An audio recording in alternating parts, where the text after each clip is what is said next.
Gracias por mantenerse en sintonía con nosotros y vamos a darle un giro a las conversaciones que tenemos acá. De hablar de antejuicios políticos y agitaciones sociales, vamos ahora a trasladarnos a un tema, es la minería. Nos acompaña Pablo Valverde, él es el gerente de País Guatemala en esta iniciativa por la transparencia de las industrias extractivas. ¿De qué vamos a hablar? Justamente de todos los procesos a los que son sometidos las industrias extractivas, que también es una discusión social, económica y de país. Quique tiene la primera pregunta. Arranquemos esta conversación. Pablo, bienvenido. Gracias por estar con nosotros. Explícanos un poco qué es EITI, qué es esta iniciativa, quiénes la integran, cómo funciona y cómo forma parte de esto Guatemala. EITI es, nos gusta decir que EITI es un estándar global para la transparencia y el buen gobierno de las industrias extractivas. Decimos que es global porque efectivamente implementan el estándar 48 países en todo el mundo, países tan dispares como los Estados Unidos, como Yemen, países en África y también en países en la región. Aquí en la región tenemos, entre otros, a Perú, Colombia, Guatemala, Honduras y próximamente me imagino que también tendremos más países por aquí. Y lo que es especial en el caso de EITI es que es una cooperación entre gobiernos, sociedad civil y empresas. Y es un poco único en el mundo como organización porque permite que estos tres grupos juntos busquen las soluciones a los problemas que ellos identifican dentro del sector y utilicen el estándar de EITI como herramienta para resolver esos problemas. ¿Cuáles son los principales problemas a los cuales se enfrentan en esta iniciativa, que se discuten y cuáles son las soluciones que se han propuesto? Bueno, lo dicho, tenemos 48 países que implementan EITI y los 48 países implementan este estándar por 48 razones diferentes y de 48 Guatemala, formas. por ejemplo. En el caso de Guatemala, lo importante es que sean los diferentes grupos dentro del sector que juntos definan cuáles son los propósitos que quieren cumplir. Por ahora, por cómo ha sido el proceso EITI en Guatemala, pero también cómo ha sido a nivel internacional, se ha limitado mucho a publicar la información, publicar las cantidades que pagan las empresas al Estado, por un lado, y por otro lado que el gobierno publique lo que recibe. ¿Hacia dónde va esa inversión? Bueno, hacia dónde eso es otro paso. El hacia dónde, por ahora todavía no hemos llegado ahí. Lo que se ha hecho en el caso de Guatemala y en muchos países es las empresas publican cuánto pagan, los gobiernos publican cuánto reciben y luego hay un proceso de validación, de confrontación de esos números, es decir, estos números y estos números ¿coinciden o no coinciden? Y si no coinciden, ¿dónde está la diferencia? En algunos países el proceso demuestra que no hay ningún problema, la información coincide en ambos casos y en otros se puede utilizar este proceso para identificar por qué no coinciden. Por parte del caso de Guatemala es que no van solo a un receptor, van a las municipalidades en una parte, van al gobierno central en otra parte, el mismo Ministerio de Energía y Minas participa. Entonces, cruzarlos no es simplemente dos fuentes de información, tienes múltiples fuentes de información donde hay que cruzarlo. ¿Cómo se incorpora Guatemala a EITI? ¿Es país el que se incorpora? ¿Son empresas las que se incorporan? ¿Es una gremial? Efectivamente, bueno, hay varias preguntas importantes. Lo primero es constatar que EITI no es ningún tratado entre países, pero lo que sí que es una oportunidad para los países de utilizar una herramienta que existe y que es globalmente aceptada para desarrollar su industria, para que conlleve desarrollo para el pueblo. Entonces, el que Guatemala implemente EITI es una decisión soberana del Estado guatemalteco de decir, vamos a hacer esto y queremos cooperar con sociedad civil y con las empresas dentro del país para llegar a estos propósitos. Entonces, para la segunda pregunta que es, bueno, ¿y cómo se determina qué flujos, qué dinero se publica? Parte del proceso y parte por lo que es importante para los países es que juntos los tres grupos dicen, esto es la imagen global y ahora dentro de esta imagen ahora vamos a decidir qué clase de información nos es necesaria y cómo vamos a afrontarla, cómo vamos a sacarla. Pero ahora hablemos de la polémica que suscita siempre este sector. Y no solo la suscita en Guatemala, la suscita en el norte, sur, este y oeste del mundo. Basta colocar en un buscador de Internet 2 palabras juntas, transparencia, industria extractiva, las 3 palabras juntas, y uno puede recibir cualquier cantidad de información. Pero a mí me llama, por ejemplo, la atención de un informe reciente que ha presentado el Instituto Centroamericano de Estudios Financieros, y a la conclusión que llegan es que la industria extractiva apenas representa el 2% del Producto Interno Bruto en Guatemala. Y presentan otra cifra todavía más significativa. La idea, sugiere el ICEFI, de que generan una cantidad mayor de empleos no es tan cierta. Entonces, dice, por ejemplo, lo tengo acá, el sector 2013 tenía dados de alta a 5.500 trabajadores en el Instituto Guatemalteco de Seguridad Social.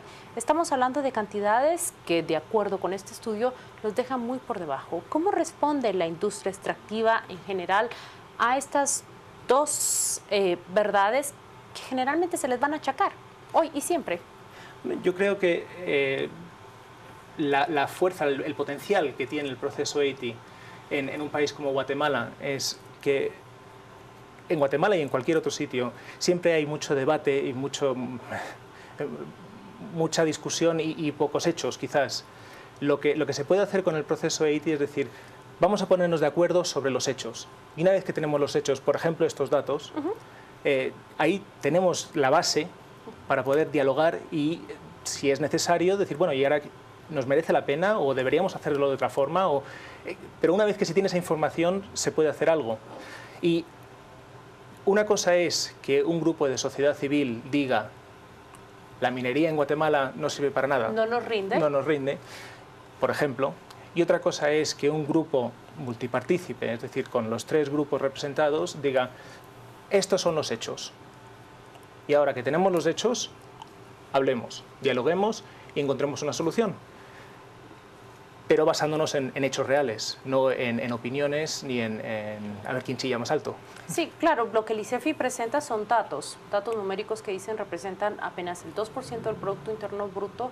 Hay un total de 25.000 trabajadores que están todavía, de 5.000 trabajadores que ingresan al Seguro Social. Está presentando datos de cara a una idea preconcebida.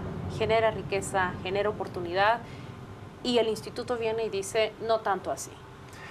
Bueno, yo creo que lo importante en este caso es, ¿y ahora qué? Y también es lo mismo en el hecho de implementar el estándar Haití de por sí no sirve para nada, a no ser que se use para algo. Esto es una herramienta. Quizás la diferencia entre un proceso Haití y un informe como el que estamos citando ahora es que con el estándar se tiene una herramienta para decir, como grupo multipartícipe, como representante de estos 3 grupos diferentes, tenemos una visión y una opinión sobre la clase de información que es necesaria que compartamos, y además podemos utilizar esta información para hacer algo al respecto. Por ejemplo, es normal pensar en el estándar Haití solamente como la publicación de un informe. Es una vista bastante limitada del potencial que tiene el estándar. También se puede utilizar este proceso para organizar mesas redondas, para comunicar esta información al público, para tener debates televisivos, como es el caso ahora. Hay un espectro de oportunidades que quizás se pierden con la publicación de un simple informe. ¿Cuál es el estatus de Guatemala ante el Haití en este momento? ¿Quiénes de los actores están participando o no? Como te decía antes, y la gremial, ¿cuáles de las empresas extractivas están participando o no? ¿Cuál es el estatus? ¿Qué tipo de información tenemos ya y con qué contamos? Okay. Bueno, Guatemala es un país implementador desde el 2011. En el 2014, Guatemala pasó un proceso de controlar la calidad del proceso. Nosotros lo llamamos validación, que es cuando viene alguien, un tercer interesado, y hace un proceso para ver si esta herramienta, bueno, es como llevar la herramienta al taller, a ver si la herramienta está bien engrasada, funciona como debe o no. Y lo que hizo el Consejo Internacional de Haití, es decir, esta herramienta que tiene Guatemala funciona, por lo menos está bien engrasada. Ahora, y eso conllevó a que Guatemala recibiese la situación de país cumplidor. Pero aquí quiero hacer una clarificación. El hecho de que Haití Internacional dijese que Guatemala es país cumplidor no significa que la herramienta se esté usando como debe ser, sino simplemente... Hay mucho más que explotar de la herramienta. Exactamente. Simplemente se dijo que esta herramienta existe y además está bien engrasada, funciona, o puede funcionar. Y quizás lo importante a tener en cuenta en un proceso Haití en cualquier país es que si el gobierno, si las empresas y si la sociedad civil no ejercitan su papel, el proceso se acaba, no sirve para nada. Y es en el caso de Guatemala en el que vemos que las empresas, por ejemplo, tienen mucho interés en que funcione el proceso Haití porque le ven utilidad, como también esperamos que lo haga el gobierno. ¿Quién financia Haití? A nivel internacional. Sí, me hacen la pregunta, ¿quién financia Haití? A nivel internacional se financia por las contribuciones de los países que apoyan Haití y por las empresas, 50-50. A nivel nacional, en cada país, depende de la situación. Las empresas extractivas. Las empresas extractivas, exactamente. Extractivas y también algunos fondos de inversión, por ejemplo. Quizás una de las cosas que son difíciles de entender para muchos países al principio es que se puede financiar, se puede trabajar con las empresas sin que haya necesariamente un conflicto de valores, mientras haya transparencia al respecto. Por supuesto. Y he presentado los números macro que se utilizan en el informe para decir un momento que no nos ha ido tan bien, pero también hay números micro que transforman esa realidad. Por ejemplo, se ha descubierto que localidades o microlocalidades pueden depender hasta un 60% sus actividades económicas de una actividad minera. Y se habla mucho de eso, pero se habla poco de cuando éstas cierran y se marchan. ¿Qué problemas se discuten? ¿Qué soluciones se tratan en Haití sobre este proceso? Porque clausurar la mina es un proceso, pero el tiempo que sigue después es otro. No, efectivamente, y yo creo que lo importante a tener en cuenta con el estándar es que esto es una herramienta que luego cada país implementa como le hace falta. Si eso es un caso importante, en el caso de Guatemala, lo cual tengo entendido por las discusiones que hemos tenido que puede serlo, entonces el grupo de multipartícipes, es decir, sociedad civil, empresas y el gobierno, pueden decidir, bueno, esto es algo que nos interesa y aquí tenemos una herramienta, vamos a atacar ese tema usando esta metodología. Una cosa que no he tenido ocasión de decir, he saltado un poco por encima de ella, es, por el momento, ahora mismo, Guatemala está suspendida de Haití. Y eso es porque después de ser país cumplidor, bueno, se sigue teniendo ciertos requerimientos, como por ejemplo la publicación de un informe que no tenga datos de más de 2 años de antigüedad, y Guatemala no consiguió publicar el informe a la Habla fecha. del lado gubernamental, me imagino, bueno, o del lado empresarial también. Bueno, el caso es que es una responsabilidad común, es una responsabilidad del grupo de multipartícipes. Aquí estamos todos en el mismo barco. Si se hunde el barco... Pero hemos cerrado con una muy mala noticia, ¿no? No, bueno, pero ahí está una cosa buena, y es que si Guatemala consigue publicar el informe a finales de este mes, lo cual parece posible, la suspensión se retira automáticamente, porque esto no es un... La transparencia no solo es validar que la información llega a los lugares adecuados, pero que sea pública y el acceso a la información sea pública. Esa es parte de esta razón del informe. Exactamente, entonces por eso tenemos esas fechas límites que dicen que hay que publicar esta información porque si no se dejaría para mañana. Y lo bueno es que una vez que Guatemala publique el informe, se levanta la suspensión y todo sigue como antes. Es una suspensión técnica, por decirlo así. Y el proceso de publicarlo es simplemente, tiene que ser en páginas de internet, tiene que ser en un medio. La verdad es que como sea más útil para el país.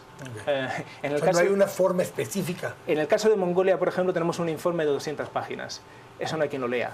En el caso de Trinidad y Tobago, es un informe pequeñito, que luego está la información como anexos que se pueden encontrar en internet. Hay empresas acá que lo hacen público desde sus propios portales de internet. Y eso es hacia donde va a ir el proceso Haití a la larga. En el futuro, yo me imagino que los informes Haití serán menos un proceso de recolectar información, perdón, de buscar información, y más un proceso de decir, bueno, ¿dónde está la información?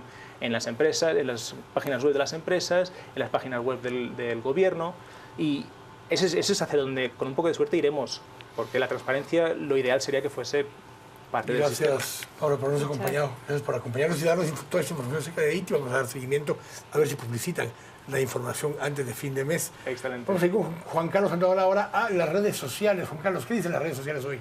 Gracias, Quique. Tenemos mucha actividad con este tema que también ha levantado muchos comentarios. Nos dice, no aportan desarrollo económico. Quise decir, dan espejos a cambio de oro y minerales preciosos. El activista en materia ecológica, Yuri Giovanni Melini, nos dice, no es un grupo, somos el 98% que decimos no a la minería. Guatemala es un país no cumplidor de los estándares de la AIT año 2012. También nos dice Serge, abuso absurdo de ese informe financiero, no declaran la realidad de su extracción y aportan mayor desarrollo. Y Lucía nos plantea, urge que los guatemaltecos tengamos conciencia del robo con las concesiones anómalas y el daño ecológico causado.